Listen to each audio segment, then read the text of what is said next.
Compañeros, muy buenas tardes.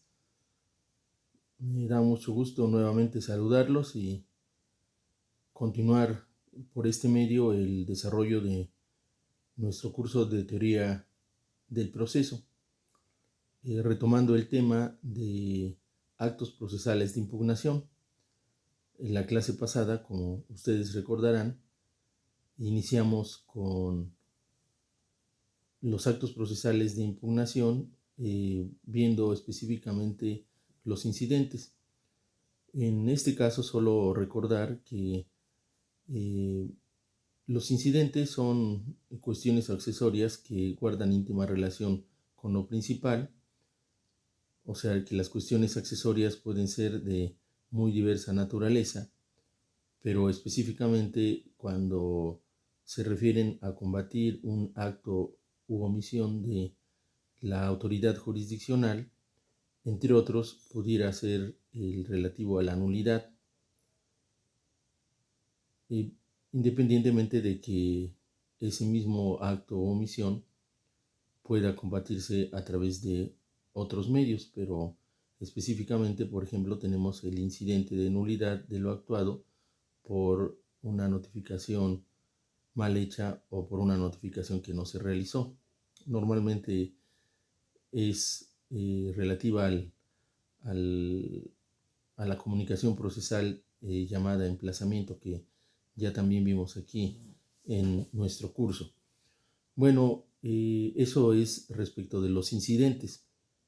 Los otros medios de impugnación son los recursos, y tanto los incidentes como los recursos son los medios ordinarios o de nuestro derecho procesal que pues existen de manera necesaria, ya que si no existiesen estos medios de impugnación en la legislación ordinaria, pues el afectado por un acto u omisión de la autoridad para cuestionar su legalidad o validez tendría que irse directamente al juicio de amparo. Entonces, todos los derechos procesales tienen contemplados este tipo de medios de defensa.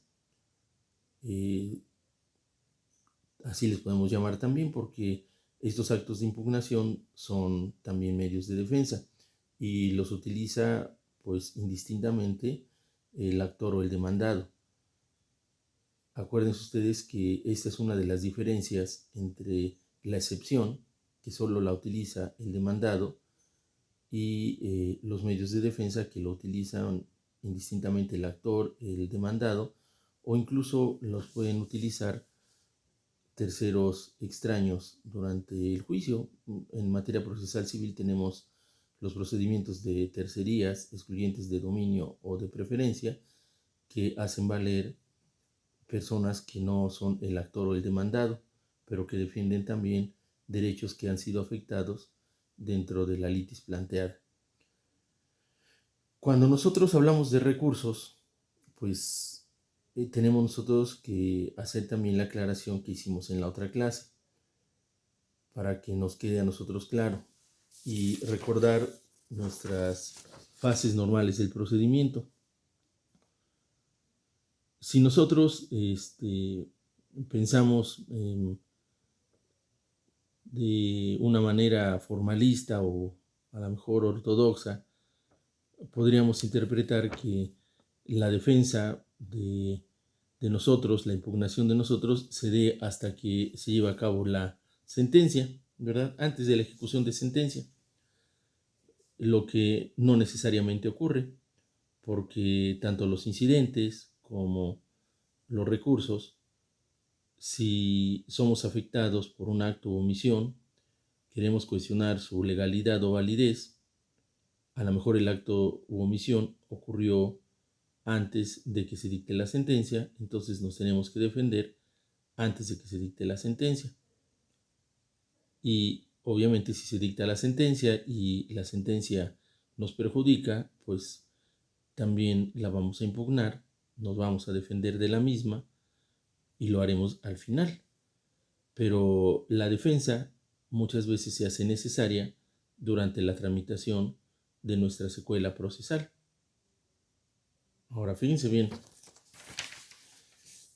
esto hace que los recursos, primero, se clasifiquen desde dos tipos, o haya dos tipos de recursos.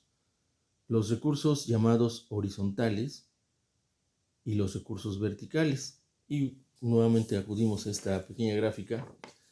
Los recursos horizontales, independientemente de la rama del derecho procesal que se trate, los va a conocer el mismo juez que está conociendo de la tramitación de la litis planteada. Los recursos verticales los va a conocer el superior de ese juez. También debemos nosotros entender que los recursos horizontales son recursos que se dirigen en contra de los autos o en algunas ramas de derecho procesal decretos, porque hoy en materia procesal civil las resoluciones judiciales solo son autos y sentencias, ya no existen los decretos. La diferencia entre unos y otros era la siguiente, que los autos hacían avanzar al juicio de una etapa hacia la otra y los decretos eran resoluciones de mero trámite. Hoy ya no se distingue. Hoy en materia procesal civil solo hay autos, independientemente de que hagan avanzar el juicio de una etapa a otra o que solo sean de mero trámite. Pero contra los autos proceden los recursos horizontales. O sea, los va a conocer y resolver el mismo juez que conoce la litis planteada. Cuando el recurso de nosotros es de mayor importancia porque sea en contra de la sentencia o de algún auto que pone fin al juicio sin dictarse la sentencia, por ejemplo, el auto que nos desecha la demanda o que el auto decretase la caducidad de la instancia, pues entonces se termina de manera anómala el procedimiento. Normalmente el procedimiento se termina porque se resuelve hasta acá, hasta la sentencia. Pero pudiera ser que nosotros presentamos nuestra demanda con nuestras pruebas y pues nos la desechan. Como se termina de manera anómala, antes aún de iniciar la litis, pues nosotros tenemos a nuestro favor un recurso que va a conocer el superior. Eso es lo que se llama la segunda instancia. Pero ¿qué pudiera pasar también acá? Nosotros tenemos una sanción, tanto en materia civil como en materia mercantil, que si por causas imputables a las partes no avanza el juicio, y esto ocurre por más de 6 meses, pues se decreta que hay una preclusión, o sea, el juicio se termina anticipadamente, se ordena el archivo del expediente. Entonces nosotros contra ese auto también podemos utilizar la apelación para que conozca el superior. Pero lo normal es que siempre utilizamos el recurso vertical cuando ya se dicta la sentencia y que durante la dilación de nuestro juicio pues utilicemos los recursos horizontales. Ahora, fíjense bien, ya lo platicábamos un poquito cuando vimos lo de los incidentes. Primero, los efectos de los recursos son de dos tipos. Son efectos suspensivos y efectos devolutivos. Los efectos suspensivos quiere decir que se detiene toda la tramitación del juicio. Pues lo normal es que cuando se promueve un recurso que es vertical, se suspende la tramitación del juicio. Si ustedes reflexionan, se debe también a que si por ejemplo nos desechan la demanda, pues ya está suspendido. Y si declaran la caducidad de la instancia, pues ya está suspendido. Entonces solo es corroborar que el recurso va a tener como efecto suspender. Cuando nosotros promovemos nuestro recurso vertical de apelación en materia procesal civil, ¿verdad? Porque el equivalente en materia mercantil es el de casación y como ejemplos, hay otras ramas del derecho donde hay una revisión forzosa o una revisión extraordinaria, que son también recursos verticales. Pues si se promueve en contra de la sentencia dictada, lo que queremos, si somos los afectados, es que se suspenda la ejecución. O sea, hay algunos casos en donde, aunque el efecto es suspensivo, por la naturaleza misma del auto que estamos combatiendo, ya se suspendió. Entonces, el efecto suspensivo normalmente es en las resoluciones, en los recursos verticales, cuando se está poniendo fin a la instancia por la sentencia definitiva o por algún otro auto que de manera anómala da por terminado nuestra litis o nuestro juicio. Y el efecto devolutivo, que es el otro, este efecto regresa las cosas al estado que guardaban antes de dictar la resolución que nosotros estamos combatiendo. Este recurso horizontal, pues como es contra autos que no terminan la instancia, pues también se pretende que no entorpezca y que no detenga nuestra tramitación. Entonces este recurso, como los incidentes también, se tramitan por cuerda separada. Se los comento porque seguramente dentro de las primeras responsabilidades que ustedes van a tener, pues es ir a checar los expedientes. A lo mejor ya les toca porque hoy a pasos agigantados ya se está pues generalizando la consulta de los expedientes vía correo electrónico o vía remota. Los juzgados de distrito, por ejemplo, lo han tenido ya desde hace mucho tiempo. En los juzgados del fuero común también se ha instrumentado y pues es una situación que ya en algunos juzgados se ha podido hacer desde hace tiempo, pero hoy a pasos agigantados pues se ha tenido que hacer a la brevedad la consulta de nuestros expedientes vía remota. No obstante, a veces los tenemos que ir a checar. Cuando nosotros los checamos, e independientemente de que sea de manera presencial o vía remota, pues nosotros vamos a tener que seguir una referencia adecuada. El expediente principal, donde están todas estas fases, pues lo podemos checar, es un cuaderno más grueso, y si se llegase a tramitar un incidente o si se llegase a tramitar un recurso horizontal, pues tenemos que checar el expedientillo de nuestro recurso. Por ejemplo, hoy en materia procesal civil solo tenemos nuestro recurso de reclamación, pero como formas de recursos horizontales, pues en algunas otras ramas del derecho se tiene la revocación.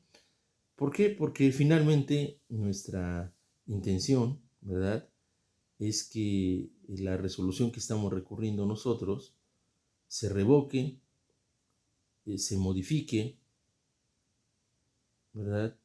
O sea, se quite totalmente o se cambie en su contenido. Entonces, recordemos, hay dos efectos suspensivo y efecto devolutorio. Hay dos tipos de recursos verticales y recursos horizontales. Como ejemplos de recursos verticales, pues por excelencia está la apelación. Estos recursos hoy están en materia procesal civil y normalmente se toman como referente para otras ramas del derecho.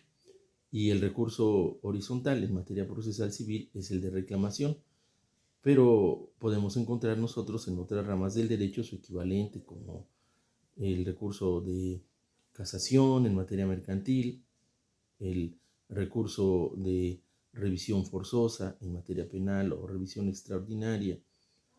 En otras ramas del derecho todavía se conserva la denominación de recurso de revocación, pero en materia procesal civil ya la denominación es recurso de reclamación. Normalmente los recursos verticales, cuando se promueven contra las sentencias definitivas, dan lugar a lo que se conoce como la segunda instancia. ¿Qué es la instancia? Pues la instancia es el periodo de tiempo comprendido desde que se inicia la demanda hasta que se dicta sentencia. Fíjense qué situación que ya nosotros vimos cuando platicamos las diferencias o las coincidencias entre los conceptos de proceso y juicio y procedimiento. Y hoy que lo estamos platicando, pues ya van a tener ustedes más claridad. Cuando nosotros hablamos de juicio, y inclusive de acuerdo a la definición que la Corte da de juicio, es desde que se inicia por cualquier medio. Un medio puede ser la demanda, pero puede ser que en la demanda antes haya actos preparatorios de juicio, medidas cautelares. Entonces, cuando nosotros hablamos de juicio, decimos que desde que se inicia por cualquier medio, se puede iniciarse atrás, hasta que se concluye con su ejecución. ¿Qué significa esto? Miren que acá, después de dictarse sentencia, puede ser que haya una apelación. Y puede ser que inconformes con la apelación también nos hayamos ido al juicio de amparo de garantías. En tiempo, aquí podemos estar hablando de 1 año, 2 años, 3 años, hasta que se llegue a la ejecución. Bueno, todo eso es el juicio. O sea, desde que se inicia por cualquier medio hasta que termina con su ejecución, hasta que se resuelve en forma definitiva. El proceso es lo mismo porque es la suma de los actos. O sea, todos los actos sumados, aquí si le pusiésemos un signo de más, nos estaría dando a entender todos estos actos y le pondríamos la suma aquí con la apelación hacia arriba, la suma con el amparo hacia arriba, todo eso sería el juicio y el proceso. Y el procedimiento sería el orden como ocurrieron, primero este, después este, así. Ahora, cuando hablamos de instancia, hablamos de un concepto distinto. La instancia es el periodo de tiempo comprendido desde la demanda, es decir, acá se inicia. Acuérdense que cuando vimos demanda, dijimos que marca el inicio de la instancia. ¿Y de dónde a dónde es la instancia? Desde la demanda hasta la sentencia. Si nosotros estamos inconformes con la sentencia, pues nos vamos a nuestro recurso de apelación, si es en materia mercantil, de casación, y esa es la segunda instancia. El concepto de instancia solo se refiere a los temas de nuestro derecho ordinario o derecho común. ¿Qué quiere decir esto? Que si estamos inconformes con la apelación que se dicta acá y nos vamos al juicio de amparo, ya no es una tercera instancia. Aunque a lo mejor si nosotros pues somos afectos a las series de televisión, nos diríamos, oh, pues ya vino la tercera temporada. Pero no, miren, instancias solo hay dos, la primera y la segunda con nuestro recurso vertical en contra de la sentencia. ¿Cuál es la razón? Que cuando nosotros nos vamos al amparo, como lo vamos a ver más adelante, aunque sea de manera concreta, nosotros estamos combatiendo la violación a un derecho humano. A lo mejor no fuimos bien notificados, a lo mejor pues se violaron los principios del debido proceso o algo. Eso es lo que nosotros combatimos en el juicio de amparo o juicio de garantías. Hoy ya no está rebasado el concepto de garantías individuales, son derechos humanos. Pero acá nosotros estamos peleando entre particulares. Cuando nos vamos a la apelación, nosotros decimos que el juez de primera instancia no aplicó bien las cosas. Pero cuando nos vamos al amparo, nosotros decimos que se han vulnerado en nuestro perjuicio los derechos humanos. Bueno, entonces, aquí es la primera instancia, desde la demanda hasta la sentencia. La segunda instancia es desde que se dicta la sentencia, desde que la combatimos con nuestro recurso hasta que se dicta la sentencia. Y después viene el juicio de garantías, pero no se considera una tercera instancia. Instancias solo hay dos. ¿Sale? Entonces, nuestro recurso, ya sea de apelación o de casación, lo que inicia es la segunda instancia. Ahora, fíjense bien. Aquí hay algo que nosotros, pues en la teoría del proceso, vemos de manera general y también cómoda, ¿verdad? Porque, sinceramente, cuando ustedes ya lleven las ramas específicas del derecho procesal, pues es un tema que es un tema de profundidad, porque lo van a tener que dilucidar con mucho cuidado para que aprendan ustedes a expresar agravios. La expresión de agravios a ustedes les va a servir para la elaboración de los recursos y también para la elaboración de su demanda en el juicio de amparo. Es muy, muy importante. Aquí la vemos nosotros de manera superficial, pero cada una de las ramas del derecho tiene requisitos específicos que son muy parecidos. Acá vemos los principios comunes, pero cada una de las ramas del derecho va a ser necesario que ustedes profundicen en el conocimiento y los requisitos específicos que cada rama del derecho exige para la expresión de agravios. Es un conocimiento especializado y lo van ustedes pues, a desarrollar cuando vean las ramas específicas, pero indudablemente lo van a tener que aprender cuando ya estén ustedes litigando. Por eso es muy importante sus prácticas, o son muy importantes sus prácticas profesionales o su servicio social, e independientemente de estas que son ya requisitos para obtener nuestro grado de licenciados en Derecho, ustedes tienen que buscar cómo practicar para que ya al practicar ustedes pues aprendan y aclaren dudas sobre lo que se conoce como la expresión de agravios. Pero vamos a tratar de dar la mejor explicación que les pueda servir a ustedes. Miren, acuérdense ustedes que los recursos se promueven para impugnar una resolución judicial. ¿Qué es la resolución judicial? Es la respuesta que da la autoridad a lo que nosotros le pedimos. ¿Qué significa esto? Que si la respuesta que nos da la autoridad judicial pues no fue la que nosotros queremos, nosotros tenemos que recurrir esa respuesta. Y lo primero que tenemos que hacer es ubicarnos qué recurso procede contra esa respuesta. Si estamos en la rama del derecho procesal o en cualquier rama del derecho, ya sabemos que los recursos son horizontales y verticales. Bueno, en materia procesal específicamente el único recurso horizontal que hay es la reclamación y el único recurso vertical que hay es la apelación.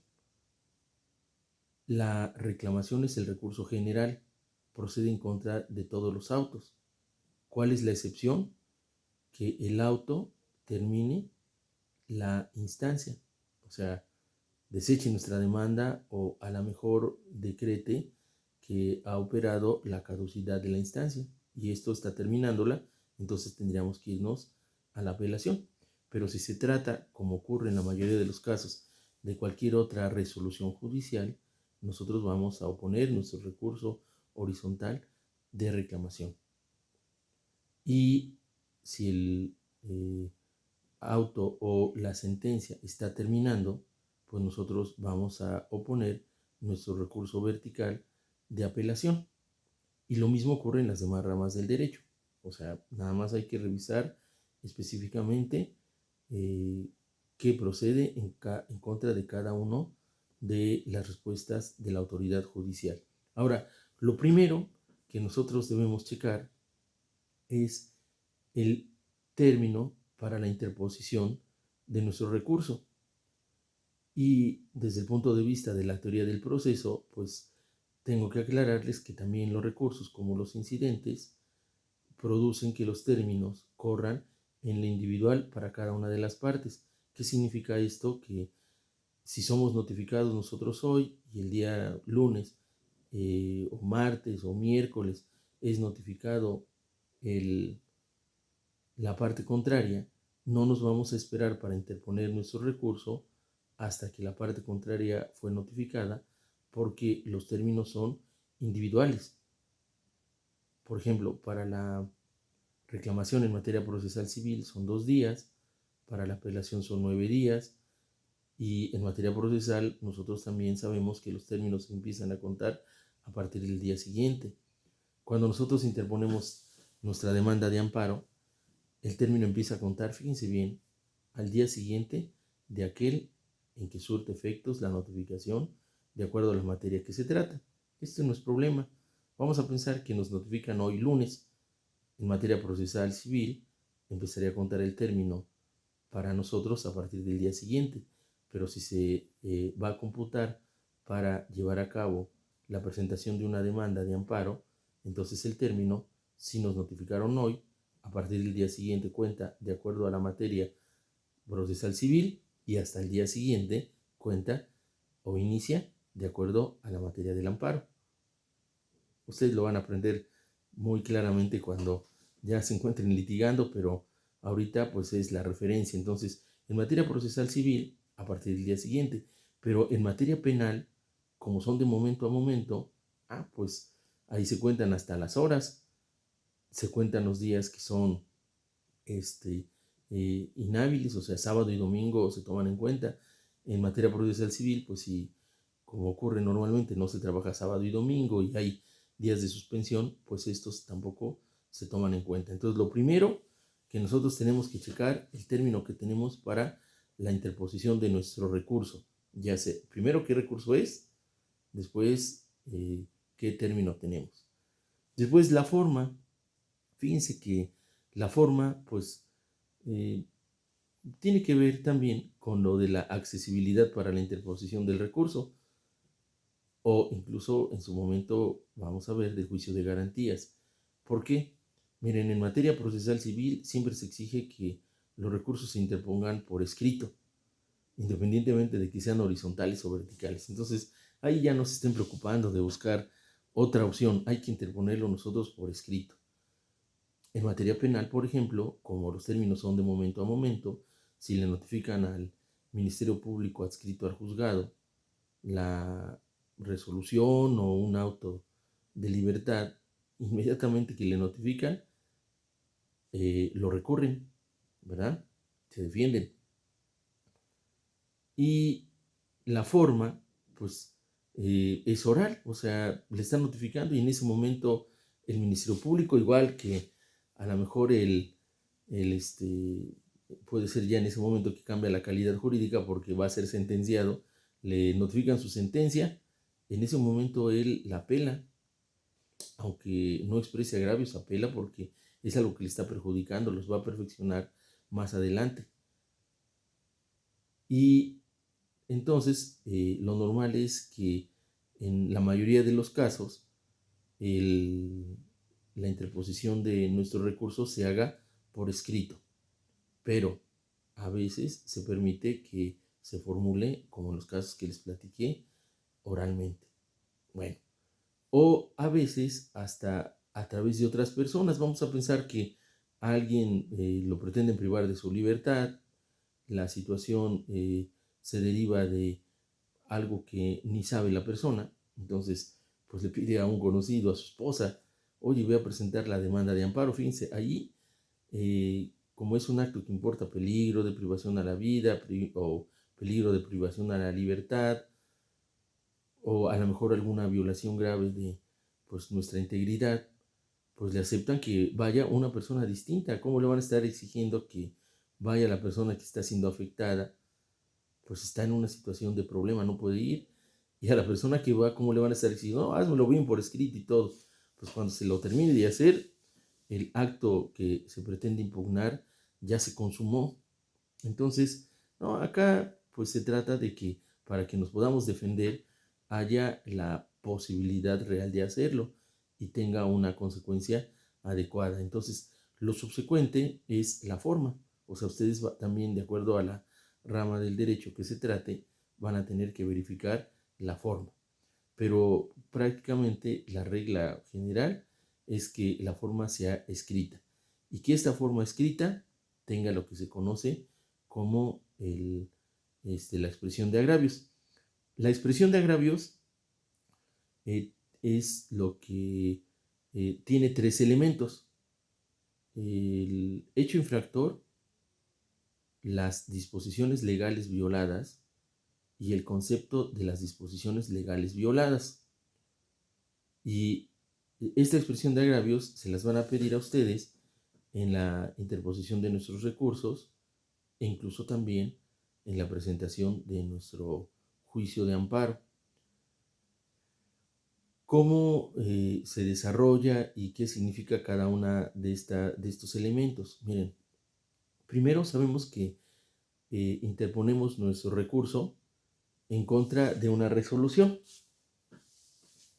El agravio es el daño que nos causa. Entonces, ¿qué quiere decir la expresión de agravios? Pues quiere decir la explicación de este daño que nos está causando. Y en forma elemental o forma pues enunciativa, señala que nosotros cuando expresemos los agravios debemos decir el hecho infractor. ¿Qué es el hecho infractor? Es la resolución o la parte de la resolución que nos causó el agravio. Si ustedes,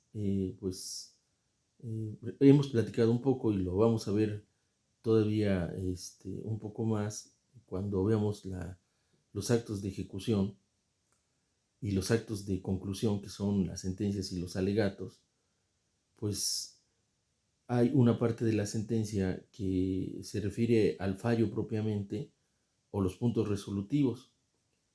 Y los puntos resolutivos, vamos a citar, por ejemplo, que dicen, este juzgado fue competente para conocer y fallar de este juicio. El actor tuvo personalidad, no sé qué, el demandado, quién sé cuándo. Bueno, pero nos dicen varias partes, o sea, se descomponen varias partes.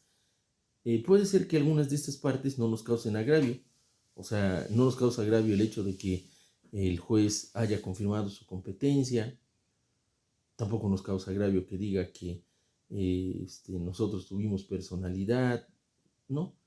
Pero en la parte de la resolución fundamental, donde se expone en favor de quien lo hace, si nosotros somos la parte actora y hay un punto donde dice el actor no probó los hechos constitutivos de su acción, pues eso sí nos causa agravio. El demandado probó los hechos de sus excepciones, nos causa agravio. Se absuelve al demandado de lo reclamado, eso nos causa agravio. Entonces, cuando nosotros interpongamos nuestro recurso de apelación, pues lo vamos a hacer contra la parte de la resolución que nos causa agravio. Este es el hecho infractor. Y cuando nosotros hablamos del hecho infractor, nosotros lo tenemos que transcribir totalmente. Ahora, ¿qué son las disposiciones legales violadas? Pues son los artículos que no se aplicaron o que se aplicaron mal. Entonces nosotros vamos a señalarlos en un orden de jerarquía.